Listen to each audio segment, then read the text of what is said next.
ایک بندہ ایسا تھا جو اتنی عبادت کرتا تھا، یعبد ربہ، اپنے رب کی اتنی عبادت کرتا تھا کہ روح الامین اس سے محبت کرنے لگے، حیران ہونے لگے، یار اتنی عبادت کرتا ہے۔ فتعجب جبریل حیران ہو گئے، اتنی عبادت کرتا ہے۔ ایک دن حضرت جبریل کو بڑا پیار آیا، فاستأذن جبریل فی زیارتی، حضرت جبریل رب کی بارگاہ میں کہنے لگے، مالک فلاں بندہ جو ہے نا، وہ جو مسجد نور میں بیٹھتا ہے، مثال دے رہا ہوں، بڑی تیری عبادت کرتا ہے، میرا جی چاہتا ہے اس کی زیارت نہ کر کے آؤں، اس کی زیارت نہ کر کے آؤں۔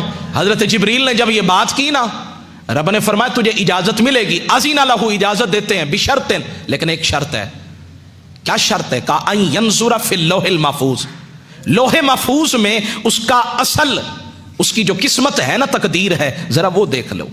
جب حضرت جبریل نے لوح محفوظ میں دیکھا نا، تو کہتے وہاں تو اس کو شقی لکھ دیا تھا، بدبخت لکھا ہوا تھا۔ حیران ہو گئے، زمین پہ اترے، اس بندے کی طرف گئے، سلام دعا کے بعد اسے بتایا میں جبریل ہوں۔ وہ پھر بھی اس کی عبادت میں لگا رہا۔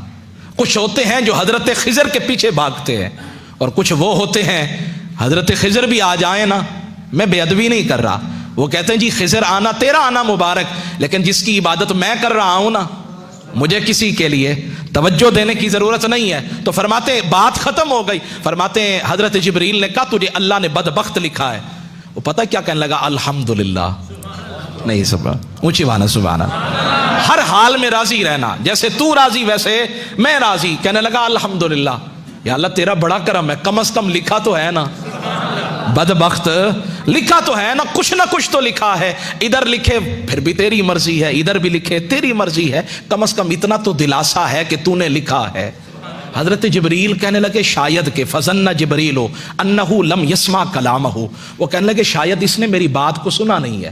فاعاد علیہ القول، اس حضرت جبریل نے پھر کہا حضرت آپ تو ساری زندگی عبادت کرتے رہے، سجدے کرتے رہے، اور رب کا یہ معاملہ ہے کہ اس نے آپ کو شقی لکھ دیا ہے۔ اس نے پھر کہا الحمدللہ۔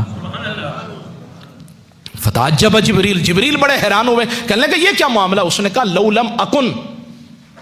لم اکن، اگر میں اس قابل نہیں تو اس میں میرے رب کا کیا قصور ہے؟ میں اگر ہوں ہی نکما، میری ذات میں میری قسمت میں لکھا ہی نہیں ہے، تو اس میں میرے رب کا کیا قصور ہے؟ جبریل نے سنا تو اس بات پہ بھی بڑا تعجب آیا، اور جب تعجب آیا نا تو فرماتے ہیں اللہ نے آواز لگائی، صدا لگائی، جبریل اب ذرا انظر فی اللوح المحفوظ، اب دیکھو نا لوح محفوظ میں۔ اب جو دیکھا، فرمایا وہاں بدبختوں کی لسٹ سے نام نکال کر نا رب نے بخت والوں میں اس کا نام لکھ دیا تھا۔ یا اللہ یہ ماجرا کیا ہے؟ فرمایا جو میری ہر ادا پہ راضی ہے، میرے ہر فرمان پہ راضی ہے، تو پھر اس کا نام بدبختوں میں کیوں لکھوں، بخت والوں میں نہ لکھ دوں؟